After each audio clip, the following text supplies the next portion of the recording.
Selamat pagi saudara sekalian. Pada minggu pagi hari ini kita akan membaca Alkitab dalam kitab Yosua pasal 7 ayat 11 sampai dengan 15. Saya akan membacakannya untuk saudara. Orang Israel telah berbuat dosa. Mereka melanggar perjanjianku yang telah kuperintahkan kepada mereka. Mereka mengambil sesuatu dari barang-barang yang dikhususkan itu. Mereka mencurinya. Mereka menyembunyikannya. Dan mereka menaruh di antara barang-barangnya. Sebab itu orang Israel tidak dapat bertahan menghadapi musuhnya. Mereka membelakangi musuhnya sebab mereka itu pun dikhususkan untuk ditumpas. Aku tidak akan menyertai kamu lagi jika barang-barang dikhususkan itu tidak kamu punahkan dari tengah-tengahmu. Bangunlah, kuduskanlah bangsa itu, dan katakanlah, kuduskanlah dirimu untuk esok hari, sebab demikianlah firman Tuhan Allah Israel. Hai orang Israel, ada barang-barang yang dikhususkan di tengah kamu.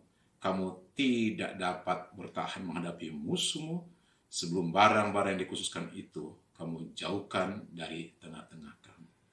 Besok pagi, kamu harus tampil ke muka suku demi suku, dan suku yang ditunjuk oleh Tuhan harus tampil ke muka kaum demi kaum, dan kaum yang ditunjuk oleh Tuhan harus tampil ke muka keluarga demi keluarga. Dan keluarga yang ditunjuk Tuhan harus tampil ke muka seorang demi seorang. Dan siapa yang didapati menyimpan barang-barang yang dikhususkan itu akan dibakar dengan api. Ia dan segala sesuatu yang ada padanya. Sebab itu ia telah melanggar perjanjian Tuhan dan berbuat dosa di antara orang Israel. Saudara yang dikasihi Tuhan, kita sudah tahu bersama minggu lalu bagaimana Yosua mengalami kesulitan ketika mereka mengalahkan kota Ai, dan Yosua sepertinya menyalahkan Tuhan atas kekalahan itu, dan Tuhan marah kepada Yosua karena Yosua tidak menyadari akan kekurangan itu. Ada dosa yang dilakukan oleh Akan dan Yosua tidak menyadarinya.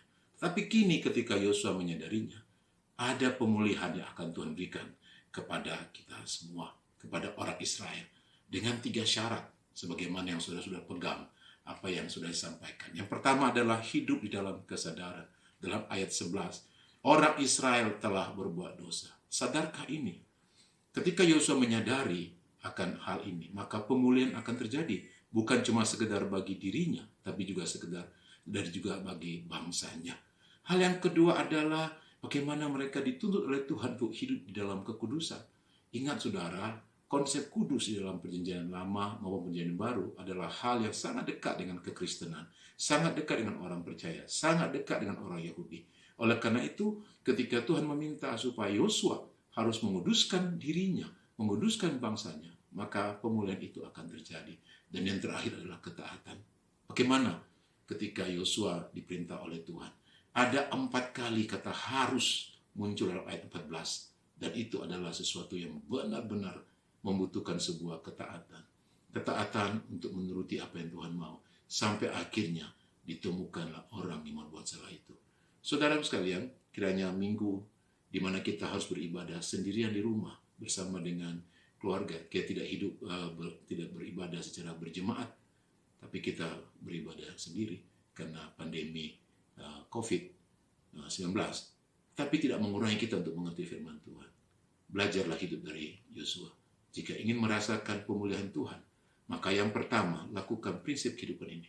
Hidup dalam kesadaran akan dosa yang sudah dilakukan. Akui dosa-dosa itu. Dan yang kedua, hidup dalam kekudusan. Belajar hidup dengan kudus. Dan yang ketiga adalah belajar untuk menjalani kehidupan dengan taat.